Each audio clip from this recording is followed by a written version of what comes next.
जी, ये देखते हैं theories of management. Experts have presented different ideas for the successful running of organization. These ideas are called as theories of management. किसी organization को चलाने के लिए जो एक्सपर्ट है ना, उन्होंने मुख्तलिफ तरीके बताए हैं, मुख्तलिफ आइडियाज़ बताए हैं। उन आइडियाज़ को थ्योरीज ऑफ मैनेजमेंट कहा जाता है। Different theories management are as under. मुख्तलिफ जो थ्योरीज हैं वो ये हैं। ये सबसे पहले हम देखेंगे क्लासिकल मैनेजमेंट थ्योरी क्या है, या scientific management theory.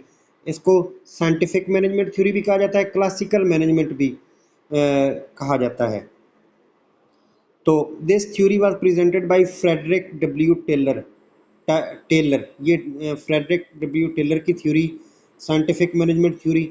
He gave the idea to run the organization in scientific way. ये कहता है कि ये साइंटिफिक मैनेजमेंट थ्योरी में टेलर कहता है, ये टेलर की बजाय टाइलर था मेरे ख्याल है, ये ए इसमें ज़्यादा लगा हुआ है। अच्छा, the principles of this theory are, वो कहता है कि साइंटिफिक तरीके से ऑर्गेनाइजेशन को साइंसी तरीके से चलाएं। साइंसी तरीका क्या होता है भला? साइंसी तरीका ये होता है कि जो चीज़ सॉलिड हो, बंदी Badhaai, hard and fast rules वाली, एक्सपेरिमेंटेड, जिस पर तजर्बा करके जो चीज़ साबित की जाए, वो होती है। तो वो कहता है कि साइंटिफिक तरीके से चलाएं, रूल्स एंड रेगुलेशन के अकॉर्डिंग चलाएं। साइंटिफिक तरीका रिजिड होता है, यानी उसका जो कंक्लूजन होता है वही रहता है, उसके कंक्लूजन में आप इधर उधर नहीं कर सकते। तो वो ये साइंटिफिक मैनेजमेंट थ्योरी के मानने वाला टेलर कहता है कि साइंटिफिक तरीके से किसी भी ऑर्गेनाइजेशन को चलाएं। अब वो उसमें क्या कहता है, उसके प्रिंसिपल क्या है? All work should be done in limited time. जो टाइम मुख्तस किया है उसके अंदर काम मुकम्मल करें। Work done should be measured accurately. Accurately measure करें। उसको एक्यूरेटली मैयर करने का मतलब ये है, साइंटिफिक तरीके में एक्यूरेटली मैयर ये होता है कि आप उसको क्वांटिफाई करें। क्वांटिफिकेशन, क्वांटिटेटिव, यानी कोई चीज़ बनाई है तो कितनी बनी है, क्वांटिटी उसकी कितनी है। जूते बनाए हैं, किसी ऑर्गेनाइजेशन ने जूते बनाए हैं तो कितने बनाए हैं, या जूते का साइज़ कितना है।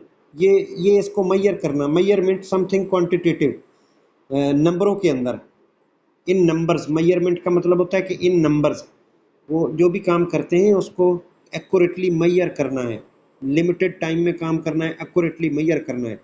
This aims at how a piece of work could be done efficiently. यानी इसका मकसद ये होता है कि किसी भी काम को अच्छे तरीके से, बेहतरीन तरीके से कैसे करना है। अगला principle, management should take the responsibility for planning the work. Workers should be made to execute the task. Management जो है वो प्लानिंग करे, काम करने की मैनेजमेंट प्लानिंग करे, और जिन लोगों से काम करवाना है वो इस काम को सर अंजाम दें। Management should be trend and should be taught to apply scientific principles of management and control, e.g. in selection and training of workers। हाँ, जो मैनेजमेंट है वो ट्रेनिंग में, सिलेक्शन में साइंटिफिकली उन प्रिंसिपल्स को जानती हो जो उन्होंने अप्लाई करने हैं किसी भी काम को करवाने के लिए। जो प्रिंसिपल्स उसके लिए साइंटिफिक प्रिंसिपल्स हैं, मैनेजमेंट को उनका पता हो। Wages should be according to output. जितना कोई काम करे उसके मुताबिक उसको उसकी सैलरी मिले, उसकी वेजेस मिले, उसको मुआवजा उतना ही मिले जितना कोई काम करे। थोड़े काम का थोड़ा मुआवजा, काम से मतलब ये आउटपुट है उनकी। बेशक आप ज़्यादा देर भी काम करें लेकिन आउटपुट थोड़ी हो तो थोड़ा मुआवजा। अगर कोई बंदा आउटपुट, जितनी ज़्यादा आउटपुट देता है उतना उसको मुआवजा मिले। This theory aimed at lowering the unit cost by increasing the efficiency of management. ये इसका मतलब ये था कि जो चीज़ बनानी है उसकी कॉस्ट को कम किया जाए मैनेजमेंट की एफिशिएंसी से। यानी मैनेजमेंट इस तरह से करके चीज़ों को हैंडल करे कि अगर ह्यूमन रिसोर्सेज पे आ रहे हैं, फ़र्ज़ कर लो ने 2 लाख कोई भी चीज़ बनानी, उन्होंने ह्यूमन रिसोर्सेज पे 2 लाख लग रहे हैं, तो मैनेजमेंट किसी तरह से उसको 1,80,000 पे ले आए और काम भी उसी तरह एफिशिएंटली चलता रहे। तो ये वो साइंटिफिक प्रिंसिपल का इस्तेमाल करके 20,000 बचा रहे हैं। It is rigid and focused on discipline. Scientific management, क्योंकि साइंटिफिक का मतलब ही यही है, क्लासिकल या साइंटिफिक का मतलब ही यही है कि लिखे लिखा है, बंदे बंदाए असूल हैं जो कवानीन है उनके मुताबिक। तो ये डिसिप्लिन पर फोकस इसका, और रिजिड है, high concentration on job and strict incentive पे सिस्टम। यानी इसमें जॉब पर कंसंट्रेट करना पड़ता है और इसके लिए स्ट्रिक्ट, बड़ा स्ट्रिक्टली देखा जाता है आपके काम को, और उसके मुताबिक आपको पे मिलती है या उसके पे के साथ कोई इंसेंटिव मिलता है। आगे देखें, सेकंड नंबर पे जो है वो एडमिनिस्ट्रेटिव मैनेजमेंट थ्योरी। ये बड़ी मशहूर थ्योरी है, बहुत ही सबसे ज़्यादा फेमस ये एडमिनिस्ट्रेटिव मैनेजमेंट थ्योरी है हेनरी फेयोल की। और ये ज़्यादा मशहूर हुई इसके, ये जो 14 इसने प्रिंसिपल्स बताए, फेयोल ने 14 प्रिंसिपल्स ऑफ मैनेजमेंट, उनकी वजह से ये बाकी थ्योरीज़ की निस्बत 14 प्रिंसिपल्स में इसने ज़्यादा खोल के बयान किया था ऑर्गेनाइजेशन के अंदर मैनेजमेंट की, मैनेजमेंट को उसने ज़्यादा खोल के बयान किया था। This theory was presented by Henri Fayol. He focused his attention on manager rather than worker. उसने मैनेजर को फोकस किया, वर्कर को ज़्यादा फोकस नहीं किया। He emphasised the training of the managers for improving the organisation. उसने जोर दिया कि ट्रेनिंग होनी चाहिए मैनेजर्स की। He defined administration in terms of 5 functions.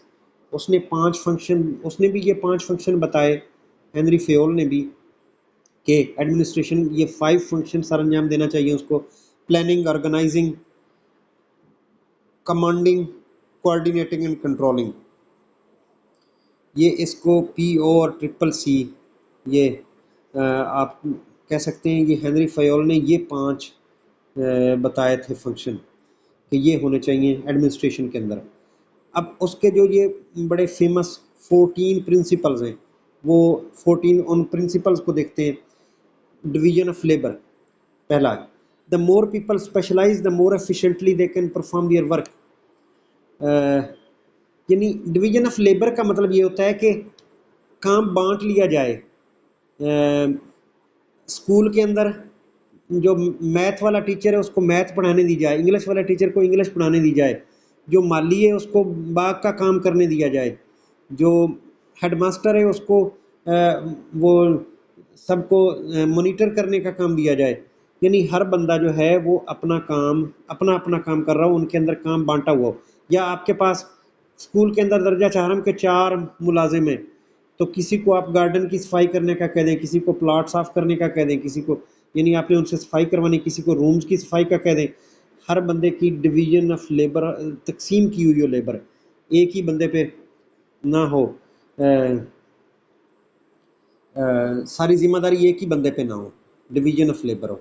The principle is epitomised by modern assembly line. जैसे मॉडर्न असेंबली लाइन होती है उसी तरह, यानी अच्छा, उसके बाद दूसरा नंबर है अथॉरिटी। अथॉरिटी क्या है? Managers must give orders so that they can get things done. Authority का मतलब ये है कि मैनेजर जो हैं वो ऑर्डर दें। while their formal authorities gives them the right command, managers will not always compel obedience unless they have personal authority such as relevant expertise as well। हाँ, मैनेजर्स जो हैं वो उसी सूरत में ऑर्डर दे सकते हैं अगर वो भी कमांड रखते हैं उस काम पर, तो उनकी कमांड, अपनी कमांड उन पर होनी ज़रूरी है। जो भी काम करना है उस पर उनकी कमांड होनी चाहिए, फिर वो ऑर्डर देंगे और उनके ऑर्डर जो हैं वो उसी सूरत में ओबे किए जाएंगे अगर उनको इस पर कमांड है तो। और उसको अथॉरिटी जो है उसका काम ऑर्डर दे के कोई भी काम करवाना होता है। अथॉरिटी का मतलब ये है। Discipline, members in an organisation need to respect the rules and agreement that govern organisation. Rules and regulation के मुताबिक चलना डिसिप्लिन होता है। Discipline will result from good leadership at all levels of the organisation.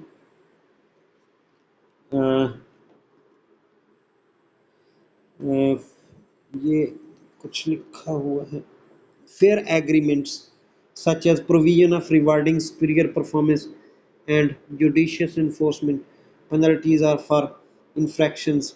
यानी discipline में ये होता है, डिसिप्लिन में जैसे हमारे टीचर्स का ये है कि एक जजा सज़ा का सिस्टम है। डिसिप्लिन में ये है कि कोई अच्छा करता है तो उसको रिवार्ड मिले रूल्स एंड रेगुलेशन के मुताबिक। अगर कोई रूल्स एंड रेगुलेशन की को वायलेट करता है तो उसके लिए एक सज़ा का स्ट्रक्चर हो, पेनल्टी का स्ट्रक्चर हो, ये डिसिप्लिन है। और उस पेनल्टी से डर के लोग डिसिप्लिन के अंदर रहें, रूल्स एंड रेगुलेशन के अंदर रहें। उसके बाद यूनिटी ऑफ कमांड है। यूनिटी ऑफ कमांड किसी भी ऑर्गेनाइजेशन के अंदर बहुत इंपॉर्टेंट होती है। अगर हर बंदा ही हुक्म देना शुरू कर दे तो फिर ऑर्गेनाइजेशन का काम नहीं चलता। यूनिटी ऑफ कमांड का मतलब ये कि जो हुक्म देने वाला काम है ना वो एक ही बंदे का हो, या एक ही कमेटी का हो, एक बंदे का हो या एक ही कमेटी का हो। ये नहीं कि जो इधर से उठे हुक्म दे चलाना शुरू कर दे, फिर हर किसी का हुक्म नहीं माना जा सकता ऑर्गेनाइजेशन के अंदर। Each employee must receive instruction about a particular operation from only one person. एक शख्स से बंदा इंस्ट्रक्शन ले। When an employee reported to more than one superior, conflicts in instruction or confusion of authority would result. अगर ज़्यादा लोग तो कोई कुछ करने को कहेगा, कोई कुछ करने को कहेगा, तो वो फिर सारी गड़बड़ हो जाएगी। उसके बाद यूनिटी ऑफ डायरेक्शन है। यूनिटी ऑफ डायरेक्शन का मतलब ये है, those operation within organization that have same objective should be directed by only one manager using one plan.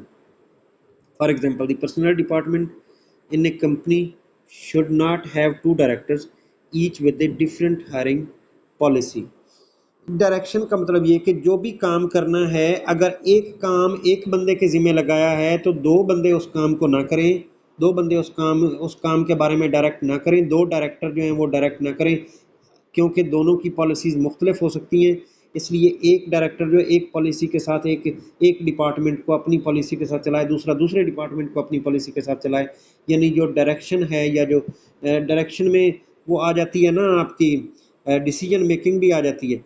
तो यानी इसके लिए जो डिसीजन मेकिंग है वो एक ही तरफ से हो। अगर ज़्यादा लोग डिसीजन मेकिंग करेंगे तो फिर वो कन्फ्लिक्ट पैदा हो जाएगा। अच्छा, उसके बाद छठा जो है वो subordination of individual to the common good. किसी भी ऑर्गेनाइजेशन के अंदर इंडिविजुअल गुड को अगर कोई बंदा देखेगा ना कि मेरा भला हो बाकी सब जाएं भाड़ में, तो वो ऑर्गेनाइजेशन नहीं चलेगी। जो बंदा सबका भला देखेगा और अपने भले को सबऑर्डिनेट कर देगा, अपने भले को कुर्बान कर देगा, कहेगा मेरा अच्छा हो या ना हो, ओवरऑल सबका अच्छा होना चाहिए, अगर इस तरह से कोई काम करेगा तो ऑर्गेनाइजेशन तरक्की करेगी या इंस्टीट्यूशन तरक्की करेगा। The interest of employee should not take precedence over the interest of the organization as a whole. यानी कोई एम्प्लॉय, किसी भी एम्प्लॉय की इंटरेस्ट ऐसी ना हो कि वो जो ऑर्गेनाइजेशन है उससे बढ़ के हों। यानी वो कहे कि ऑर्गेनाइजेशन का कुछ बने ना बने, मेरा ज़रूर बने, ऐसा नहीं होना चाहिए। वो उसको सबऑर्डिनेट करना चाहिए कॉमन गुड के लिए, सबकी भलाई के लिए, अपनी भलाई को सबऑर्डिनेट करना चाहिए। उसके बाद रिम्यूनरेशन, ये मुआवजा। Compensation for work done should be fair to both employee and employers. Employers के लिए भी और एम्प्लॉय के लिए भी फेयर होनी चाहिए मुआवजा। यानी ये अगर एम्प्लॉय काम करता है तो उसको मुनासिब मुआवजा मिले, और जो काम करवाता है वो भी मुनासिब मुआवजा दे, या उस पर भी इतना बर्डन ना हो कि उसको ज़्यादा मुआवजा देना पड़े। उसके बाद है सेंट्रलाइजेशन। सेंट्रलाइजेशन और डिसेंट्रलाइजेशन दो मुख्तलिफ टर्म्स हैं। सेंट्रलाइजेशन का मतलब होता है कि एक ही महवर व मरकज़ होना, एक ही हेड क्वार्टर होना और सारा कुछ उसी के पास जाना, ये होता है सेंट्रलाइजेशन। यानी जो कुछ किसी ऑर्गेनाइजेशन का एक हेड क्वार्टर है, जो कुछ भी हो सारी जो रिपोर्ट्स हैं वो उसी जगह पे जाएं। Manager should retain final responsibility but also need to give their subordinates enough authority to do their job properly. The problem is to find the best amount of centralization in each case. यानी centralisation वो कहते हैं कि होनी चाहिए। ये Henry Fayol कहता है कि सेंट्रलाइजेशन होनी चाहिए। बेशक जो मैनेजर है वो फाइनल अथॉरिटी अपने पास रखे, लेकिन वो ये कहता है कि वो आगे थोड़ी सी अथॉरिटी जो है वो अपने जो मौके पे मौजूद होते हैं वर्कर्स, सबऑर्डिनेट्स, उनके अंदर भी थोड़ी सी अथॉरिटी कि वो मौके वाले डिसीजन ले सके, लेकिन फाइनल डिसीजन अपने पास रखे, फाइनल अथॉरिटी अपने पास रखे उसकी। उसके बाद है जी हायरार्की। हायरार्की होती है लाइन ऑफ अथॉरिटी। हायरार्की क्या है? एक टीचर है, उसके ऊपर हेडमास्टर है, हेडमास्टर के ऊपर डिप्टी डीओ है, डिप्टी डीओ के ऊपर डीओ है, डीओ के ऊपर सीओ है, सीओ के ऊपर डीसीओ है, डीसीओ के ऊपर डायरेक्टर है, डायरेक्टर से ऊपर डिप्टी सेक्रेटरी है, उससे ऊपर सेक्रेटरी है, सेक्रेटरी से ऊपर वजीर तालीम है। ये एक हायरार्की है, लाइन ऑफ अथॉरिटी है। The line of authority in an organization often represented today by the neat boxes and lines of the organization chart runs in order of rank from top managers to the lowest level of the enterprise। यानी ऊपर से नीचे तक, आप ऊपर से शुरू करें तो आप वजीर तालीम से शुरू कर लें और नीचे नीचे आते जाएं, ये हायरार्की है। उसके बाद 10वां जो है पॉइंट वो था, 10वां प्रिंसिपल हेनरी फेयोल का, वो है ऑर्डर। यानी ऑर्डर का मतलब ये है कि material and people should be in the right place at the right time. तरतीब हो, जहाँ पे लोग चाहिए वहाँ पे हों, जिस टाइम चाहिए उस वक्त हो। People in particular should be in jobs और positions most suited for them.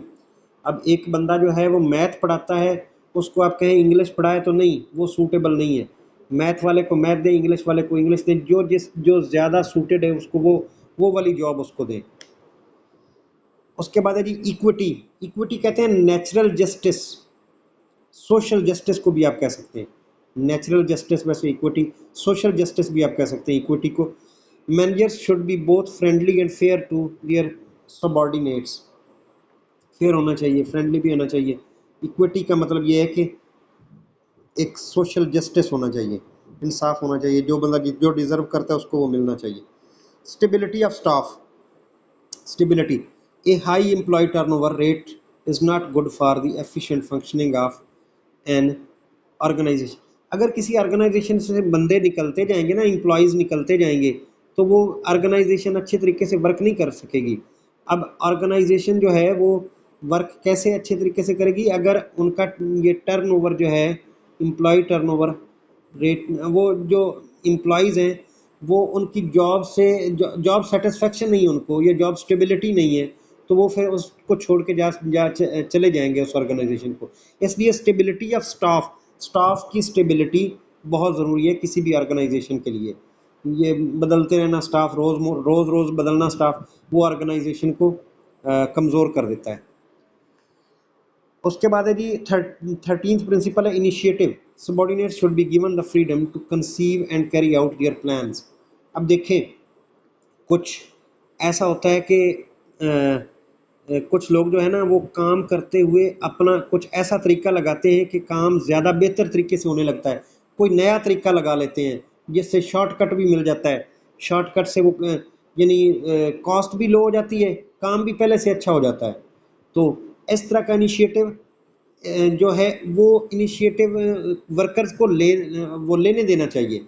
Worker को इजाज़त दे के वो ऐसा इनिशिएटिव ले सके, इससे वो बेहतरी आएगी ऑर्गेनाइजेशन के अंदर। अगर वो इनिशिएटिव लेंगे, उनको इनकरेज किया जाए, उनको डिस्करेज ना किया जाए, उनको इतनी सारी फ्रीडम दी जाए कि अगर वो कुछ अच्छा करना चाहते हैं, अच्छा इनिशिएटिव लेना चाहते हैं किसी भी प्रोडक्ट की वजह से, किसी भी प्रोडक्ट के लिए, या एजुकेशन के अंदर कोई नया मेथड यूज़ करना चाहते हैं और उससे बेहतरी आती है, तो उनको करने दें।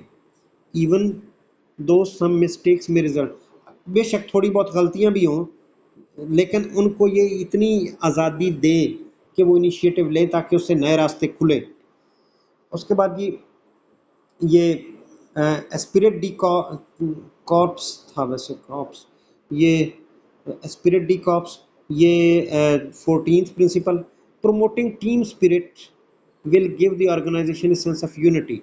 टीम स्पिरिट, टीम स्पिरिट, मिलजुल के काम करने का स्पिरिट, ये ऑर्गेनाइजेशन जो है उसको उसके अंदर एक यूनिटी पैदा करता है।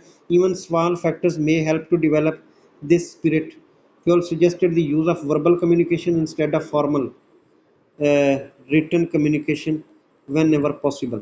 यानी वो कहता है कि जो वर्बल कम्युनिकेशन है ना, इससे क्लोजनेस ज़्यादा होती है, टीम स्पिरिट ज़्यादा पैदा होता है। ये जो लिखी हुई कम्युनिकेशन है वो तो एक फॉर्मल कम्युनिकेशन, वो तो एक किस्म का वो ऑर्डर टाइप होता है, वो इतना ज़्यादा कोऑर्डिनेशन क्रिएट नहीं करता जितना कि वर्बल कम्युनिकेशन क्रिएट करती है। तो वो ये टीम स्पिरिट का मतलब आप समझ लें कि क्या है, सारे लोग मिलजुल के काम करें और मिलजुल के कामयाबी की तरफ जाएं, मिलजुल के कॉस्ट को लो करें, मिलजुल के उसकी क्वालिटी को बढ़ाएं। किसी भी ऑर्गेनाइजेशन ने जो चीज़ बनानी है, या एजुकेशन में अगर हम क्योंकि एजुकेशन के हवाले से पढ़ रहे हैं तो करिकुलम को बेहतर बनाने के लिए अगर कोई इनिशिएटिव लेना है तो वो सारे लोग मिलके कि बच्चों को पढ़ाने के हवाले से, डिसिप्लिन के हवाले से, स्पोर्ट्स के हवाले से जो भी सारे लोग मिलजुल के जो करें वो टीम स्पिरिट है। ये आज के लिए हम इतना ही पढ़ेंगे। कल इंशाल्लाह आगे बाकी थ्योरीज और कुछ थ्योरीज ऑफ लीडरशिप भी पढ़ेंगे हम। ये मैनेजमेंट थ्योरीज हैं, थ्योरीज ऑफ लीडरशिप भी पढ़ेंगे। बाकी बाकी इंशाल्लाह नेक्स्ट। आपका कोई क्वेश्चन है तो आप पूछ सकते हैं।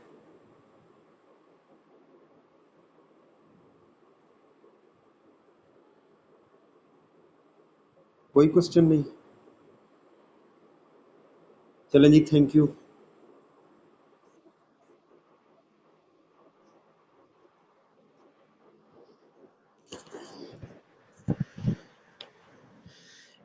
साइंटिफिक का मतलब ये होता है जो चीज तयशुदा हो, जिसको आप बदल नहीं सकते। जी जी ठीक।